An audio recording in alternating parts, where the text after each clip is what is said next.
అటు పట్టణంలోని కైలాస్ నగర్లో బతుకమ్మ పండుగను మహిళలు గురువారం సాయంత్రం సంబరంగా జరుపుకున్నారు. స్థానిక హనుమాన్ మందిర్ ఆవరణలో నిర్వహించిన బతుకమ్మ వేడుకలకు Congress party Adilabad assembly in charge Kandi Srinivasa Reddy సతీమణి కంది మౌనా శ్రీనివాసరెడ్డి హాజరయ్యారు. కాలనీ మహిళలతో కలిసి బతుకమ్మ ఆడారు. డీజే బతుకమ్మ పాటలకు అనుగుణంగా సంప్రదాయ నృత్యాలు చేస్తూ సందడి చేశారు.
దుడ్డు ఆడబెట్టి లోపలి ఇస్తారు.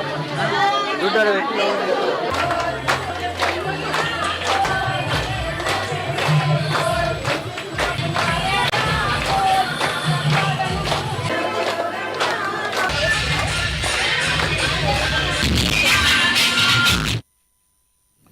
వెనుకబడిన మాల కుటుంబ సంక్షేమ